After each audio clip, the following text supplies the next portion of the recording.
বিদায়ী যিনি আছেন তার কষ্টটা হলো আগামীকাল থেকে আর এই শিশুদের শিশু বাচ্চাদের শিক্ষার্থীদের শিক্ষকদের চেহারাটা আর সেভাবে দেখবেন না, তাদেরকে ভুলে থাকা খুব কঠিন। আর বিদায়ীদের যারা বিদায় দিচ্ছেন তাদের কষ্ট, এই স্যারের আর কোনো কথা আমরা শুনতে পারবো না বা তার উপদেশ নিতে পারবো না। আবার আনন্দ হলো এটা স্যারের ক্ষেত্রে যে স্যার হয়তো একটি আবদ্ধ জীবন থেকে একটি মুক্ত জীবনে চলে যাবেন, সেখান থেকে সে এতদিন একটি গণ্ডির মধ্যে কিশোরীকে সে সার্ভিস দিয়ে তাদের শিক্ষার্থীদের সে এবং শিক্ষকদেরকে গাইডলাইন করতেন। এখন পুরো বাংলাদেশটা তার, পুরো বাংলাদেশের সামাজিক এবং অন্যান্য ক্ষেত্রে তার অবদান রাখবেন। তো আমি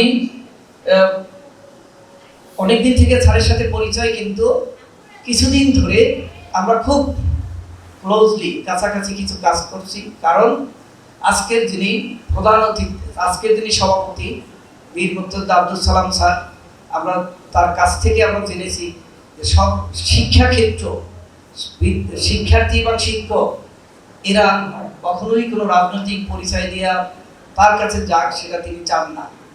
তিনি এদেরকে রাজনৈতিক অন্য প্ল্যাটফর্মে রাখতে চান এবং স্যার কখনোই কোনো শিক্ষা প্রতিষ্ঠানের কথা বলার ক্ষেত্রে গিয়ে তার রাজনৈতিক পরিচয় উপস্থাপন করেন না। কারণ স্যার একজন শিক্ষা অনুরাগী। তিনি এই মোহাম্মদপুর, আদাবর এবং শেরেবাংলা নগরে একটি সংগঠন আমাদেরকে বলেছেন যে আপনারা একটা শিক্ষক সমাজ নামে আপনারা কিছু শিক্ষামূলক কাজ করবেন। এই সুবাদে রহমতুল্লাহ স্যার এবং আমি অত্র এলাকার শিক্ষকদের সাথে মিশছি। এই কাজ করতে গিয়ে আমি স্যারকে নতুনভাবে আবিষ্কার করেছি। আগে হয়তো আমরা দুটো প্রতিষ্ঠানে কাজ করি সেই হিসাবে পরিচয় ছিল, কিন্তু আমরা কাজ করতে গিয়ে এখানে আমাদের বিভিন্ন লেখনী আছে, বিভিন্ন কর্মকাণ্ড আছে, সেখানে স্যারের সেই যে প্রবন্ধ কিংবা অন্যান্য ক্ষেত্রে যে লেখার তার মানে ধরন, তার যে জ্ঞানের গভীরতা, এটা আমি আবিষ্কার করেছি এবং আমি দেখেছি। এবং উত্তরোত্তর আমাদের এই সংগঠনটা এগিয়ে যাচ্ছে। ইতিমধ্যে স্যার এই সংগঠনের মাধ্যমে বিভিন্ন কর্মসূচি পালন করেছেন এবং সামনের দিকে অনেক কর্মসূচি হাতে নিয়েছেন।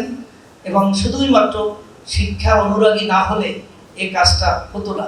এই জন্য আমি আমাদের চেয়ারম্যান মহোদয় স্যারকে, আজকের সভাপতি স্যারকে ধন্যবাদ জানাচ্ছি যে স্যার শিক্ষা নিয়ে এই এলাকাটাকে গড়তে চাচ্ছেন।